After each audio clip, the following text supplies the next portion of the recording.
Have you ever noticed how often conversations just naturally drift towards travel? Oh, yeah, for sure. Someone's always got an amazing trip they want to tell you about, or they're bursting to share their exciting plans for the future.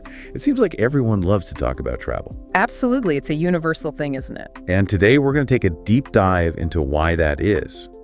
Turns out that being able to articulate those travel experiences, those past adventures, those future dreams, it's a real skill. And it's a fantastic way to connect with people, to spark curiosity, and even to open up new opportunities that you might never have expected. It's true. When you can really share a travel story in a way that's engaging and thoughtful, you're giving people so much more than just a list of places you've ticked off your bucket list. It's about giving them a glimpse into your perspective on the world, what you value, and what truly excites you. I love that, yeah.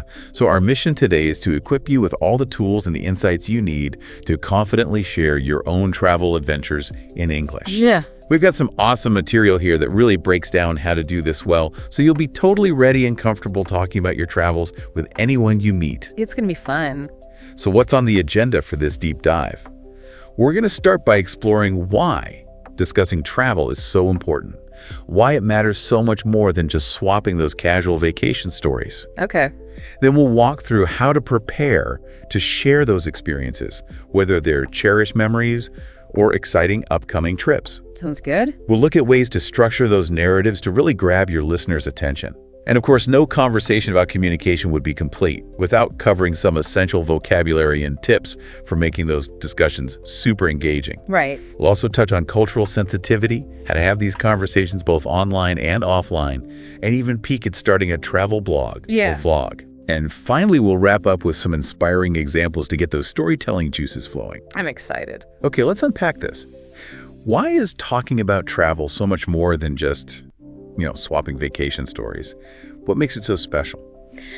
Well, what's fascinating here is just how many layers there are to the benefits. At its core, discussing travel, it really fosters connection and cultural exchange. It's incredible. Yeah. Think about it. When you tell someone about a journey you've taken, you're inviting them to see the world through your eyes. You might describe, the warmth of a local community you encountered or the sheer awe you felt standing in front of an incredible landmark. Those kind of details, they build empathy because they allow others to connect with those emotions you felt on a personal level. I totally agree. It's like you're transporting them there with your words. Yeah. I know I've definitely felt that pull of wanderlust just listening to someone describe a place I never even considered before. Oh, me too. It really broadens your perspective, hearing about diverse destinations and all these different experiences. It does. It inspires you to look beyond your everyday life and appreciate just how incredible and how varied our world really is. Yeah, it's like opening a window to a whole new world. It is. Yeah. And it's amazing how a simple travel story can spark these insightful conversations about different lifestyles, cultural nuances, and even global issues. Yeah, you're absolutely right. And if you think about how discussing travel can help you enhance your language and communication skills, well, it provides such a rich and natural context for practicing English. Oh, for sure. Just think about it. You're describing landscapes, right? So naturally, you'll be using vivid adjectives like breathtaking, serene, vibrant, and then you're recounting experiences, so you're using verbs to convey all the action and the emotion. And you might even pick up some idioms and expressions that are specific to certain English-speaking cultures. It's like a language immersion experience without even leaving your living room. It's so true. And it's not just about boosting your vocabulary. It's about fluency and building confidence. When you're spontaneously recalling these vivid memories, you're thinking on your feet in English. You are. That sharpens your conversational skills. Plus, like you said, you're exposed to all these cultural references and idioms, which just deepens your cultural literacy. Yeah. It really is like a super enjoyable, real-world language lesson. I love that. I love that way of putting it. And the impact goes even further. Okay. It can actually impact your personal and professional branding. Wow. Okay. Think about it in social settings. The travel stories you tell reveal your interests, your values, your personality. That's true. It helps you stand out and be memorable. Right, because instead of just saying, oh, I'm an adventurous person, you can actually tell a story about that time you, navigated a tricky situation in a remote location. It just makes you so much more interesting. Exactly. It paints a picture. Yeah. And professionally, it can be a huge asset as well. I mean, in job interviews or networking events, sharing those thoughtful travel experiences can showcase adaptability, cultural awareness, that willingness to embrace new challenges, all qualities that employers really value. They do. They really do. And in today's digital world, a well-crafted travel narrative can really enhance your online presence too. Whether it's a thoughtful LinkedIn post about a professional development trip or captivating stories on a personal blog or social media, sharing your travel experiences can help you come across as well-rounded and genuinely interesting. It's like adding another dimension to your profile. Okay, so we're clear on why it's important, but how do you actually prepare to discuss your travel experiences effectively? It's got to be more than just showing up and saying, oh yeah, I went to Italy. Right. You need a game plan. Definitely. Our source really emphasizes the importance of thoughtful preparation. For past journeys, it suggests taking some time for personal reflection. Sit down and actually think about it. Start by making a list of the destinations you've been to, and don't forget about those hidden gems alongside those big-name tourist spots. Yes. Then dive deep into your memories and pick out the moments that truly stood out to you. What experiences left a lasting impression? What really stuck with you? Yeah, exactly. Maybe it was a breathtaking sunrise, a vibrant local festival you took part in, or even just a significant moment of personal discovery. I think that's a great point. It's not just about what you saw, but how those trips made you feel. What emotions did you experience? Were there moments of pure joy, of awe, of challenge? Recalling those feelings adds so much depth to your stories. And then thinking about what you learned from each trip. How did those experiences shift your perspective, maybe influence your plans for the future? Sharing those insights can be really valuable and thought-provoking for your listeners. Absolutely. It's about going beyond the surface level. And when it comes to planning future adventures, that preparation is just as crucial. Start by really considering those dream destinations. What draws you to them? Is it the culture, the stunning natural beauty, or maybe a particular historical significance? Then start sketching out some itinerary ideas. What are those must-see attractions? What kind of local cuisine are you dying to try? What cultural experiences are at the top of your list? I love that part. It's like the dreaming and scheming stage. And I think it's also really helpful to have some overarching goals and expectations in mind. Are you looking for relaxation, adventure, personal growth, cultural immersion? Defining those goals helps you articulate your plans with more purpose. For sure. And let's be honest, thinking about practical aspects like budget and travel arrangements adds a layer of realism. It can also be super helpful for others who might be considering a similar trip. Oh, absolutely. And our source highlights the value of thorough research and information gathering. Reading reviews and exploring travel blogs gives you a range of perspectives on a destination. Yeah. Watching documentaries can immerse you in the atmosphere and give you a sense of place before you even go. Consulting local resources or engaging with online travel communities can provide truly authentic insights. And staying updated on travel forums and social media keeps you informed about travel advisories, local festivals, special events, all that good stuff. Okay, so you've reflected on the past, planned for the future, done your research. Now, how do you weave it all together into a captivating narrative? A solid structure has got to be key, right? It is. A clear and engaging structure is essential. For past travel experiences, our source suggests a really effective three-part approach. You start with an introduction that provides context where you went and why. And here's the kicker. You need a hook. Something to grab the listener's attention right away. Okay, I like this. The example they give is, imagine waking up to the gentle sound of crashing waves on a secluded beach in Bali. It instantly transports you there. Oh, that's so much better than just saying, I went to Bali. Right. It sets the scene. It does. So what's next? The second part is the journey. This is where you paint a vivid picture with descriptions of the landscapes, the culture, the unique things about the place. You talk about what you did, the activities, the sightseeing, any interesting interactions you had. And this is where you weave in your personal impressions, your emotions, your reflections, how the experience impacted you. It's that personal touch that makes the story come alive. So it's not just a travel log, it's your experience brought to life through your unique perspective. And how do you wrap it all up? The conclusion summarizes the key highlights, offers a clear recommendation, why should others visit, and ends with a call to action. Okay. Invite your audience to share their own experiences or ask questions. The Costa Rica example in the source beautifully illustrates this. It sets the scene with lush landscapes, details rainforest hikes and cultural encounters, and concludes with a strong recommendation and an open invitation for the listener's input. That's a great example. Now, what about structuring narratives for future travel plans? Yes. Future adventures. That's a different focus. Right? It's more about hopes and dreams. It is. The introduction focuses on your dream destination and what inspired you to choose it, what sparks your interest. Then the plan outlines your tentative itinerary, the activities you want to do, the places you want to see, the experiences you're looking forward to. You discuss preparations, booking flights, accommodations, research, and share your hopes and expectations. What are you hoping to learn, experience, take away from the trip? So it's all about that anticipation and those aspirations for what's to come. And how do you conclude a narrative about your future travel plans? You end with a forward-looking statement that reflects your excitement for the upcoming trip. Okay. And just like with past travels, it's great to engage your audience by encouraging them to share tips or similar plans. The Japan example, with its focus on cherry blossoms and the blend of tradition and modernity, outlining plans for Tokyo and Kyoto, and ending with an invitation for tips, really brings the structure to life. I love how those examples make it so clear. Yeah. Okay, so we've got the structure down, but to really bring these narratives to life and make them engaging, you need the right vocabulary. Let's dive into some essential vocabulary for travel discussions. What are your top picks? Oh, this is my favorite part.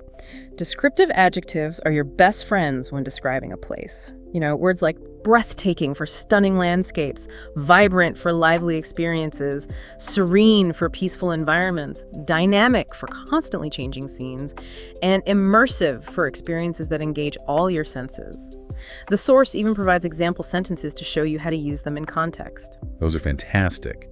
And what about those common travel phrases and idioms that native English speakers use? Oh, yeah, those are great for adding flavor and authenticity to your language. Think about phrases like hit the road, which means to begin a journey off the beaten path, referring to less touristy spots, wanderlust for that strong desire to travel, a trip to remember for a memorable journey, and travel light for packing minimally. Using these correctly makes your English sound so natural. Totally. Yeah. And being able to express your personal opinions and emotions about your travels is key. Oh, absolutely. It's what makes it relatable. The source suggests some useful sentence starters, like, I was absolutely blown away by, when something exceeded your expectations, the experience was truly life-changing. For impactful moments, I would highly recommend. When suggesting something enthusiastically, it actually left me with mixed feelings for experiences that weren't entirely positive, and I found the local culture to be absolutely fascinating, to emphasize cultural immersion. Okay, so you've got the structure, you're building your vocabulary. But how do you make these travel discussions truly engaging for the person you're talking to? It's more than just reciting facts, right? It is. It's all about the art of storytelling. Okay, so tell me more. A good story has a clear beginning that sets the scene, a central point of interest, maybe a challenge or an unexpected event, a resolution where you overcome the challenge or learn something, and a reflection on your feelings and the impact of the journey. It's like that saying, travel is about the journey, not the destination. Exactly, and often the unexpected mishaps or funny situations make the most memorable stories. Oh, definitely. Those are the ones that stick with you. Yeah, they are. The source also reminds us about the power of visuals. Sharing photos, videos, maps, or infographics can really bring your story to life. A picture is worth 1,000 words, especially when you're trying to convey the beauty or uniqueness of a place. And what about actively involving the person you're talking to? How do you make it a conversation rather than a monologue? Engagement is key. Ask questions like, have you ever been to, or what's your most memorable travel experience? Invite their opinions. What do you think about trying the local cuisine in? Share personal insights. This trip taught me the importance of slowing down and observing my surroundings. It should be a back and forth exchange. That makes sense. And since travel involves encountering different cultures, how do you ensure your discussions are respectful and culturally sensitive? Cultural sensitivity is crucial. The source stresses avoiding stereotypes and generalizations about cultures. Focus on the diversity you encountered and use respectful language. It's also beneficial to educate yourself about the cultural norms and histories of the places you discuss. This shows respect and adds authenticity to your narrative. It's about being mindful and informed. So what about engaging in travel conversations in different settings, like online versus offline? Are there different approaches? Definitely. Online, each platform has its own vibe. Instagram is great for visual storytelling with photos and captions. Right. Twitter is good for quick tips and threads. LinkedIn works well for detailed articles, especially if travel relates to your professional life. Facebook groups are awesome for connecting with like-minded travelers and having discussions. So it's about tailoring your approach to each platform. What about in-person conversations? In person, you can use your gestures and tone of voice to convey enthusiasm. Be open to questions and adapt your language to your audience. If you're talking to a fellow travel enthusiast, you can use more specific details and jargon. Right, like you're speaking the same language, literally and figuratively. And for those who want to share their experiences more formally, like through public speaking or presentations. Preparation is key there. Yeah. Our source suggests creating a slide deck with visuals, practicing your delivery, and engaging the audience with questions or polls. It's about taking those conversational elements and structuring them for a more formal setting. Now, for those who want to go beyond just talking about their travels, let's touch on creating a travel blog or vlog. That's a great way to share your journeys in a more in-depth way. The source mentions choosing a suitable platform like WordPress, Blogger, or YouTube. Consistent content planning with an editorial calendar is helpful. And of course, high-quality, engaging content, a mix of well-written text, stunning images, and captivating videos is crucial. But it's not enough to just create the content. Right. You want people to find it. Exactly. That's where SEO comes in. Using relevant keywords helps people find your blog or vlog through search engines. Community engagement is equally important. Responding to comments and building a loyal following makes the experience more interactive and rewarding. So it can be quite a bit of work, but very fulfilling for those who are passionate about sharing their travels. It is. We've talked a lot about the human element, but technology also plays a huge role in how we experience and share travel. Oh, absolutely. There are tons of digital tools available. For photography and video editing, there are apps like Lightroom and Snapseed, and software like Adobe Premiere Pro or Final Cut Pro. And what about planning and organizing your trips? For that, mapping and visualization tools are super helpful. Google Maps lets you create custom routes and save itineraries. Yeah, I love that feature. And for detailed plans or flowcharts, tools like Lucidchart or Visio can be really useful. Okay. For managing social media, Hootsuite or Buffer can help with scheduling posts and tracking engagement. Very useful. And for those still working on their English skills, there are language learning apps like Duolingo or Babbel, and writing assistance tools like Grammarly. Even a simple online thesaurus can be helpful for finding more descriptive words. technology can really make a difference. This has been such a comprehensive overview of discussing travel. To see it all come together, let's look at some real-world examples of inspiring travel narratives from our source. Love it. The first example is A Journey Through Europe.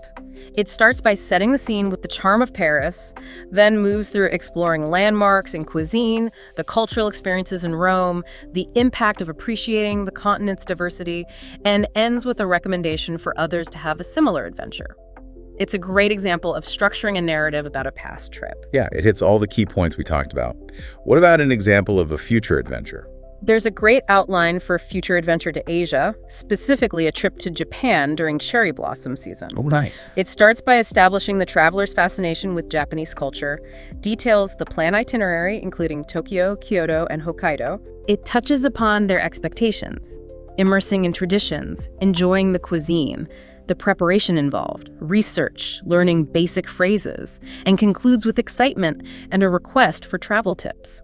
It's a perfect example of how to articulate those future travel aspirations. These examples really help to visualize everything we've talked about. They do. Well, we've covered a lot of ground in this deep dive into discussing travel experiences in English. We have. It's been quite a journey. It has. But to sum it all up, remember that discussing your travels does so much more than just fill those awkward silences in conversations.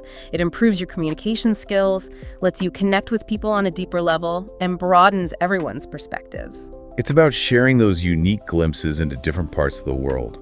And it all comes down to preparation, structuring your narratives, using vivid language, and being culturally sensitive and respectful. Absolutely.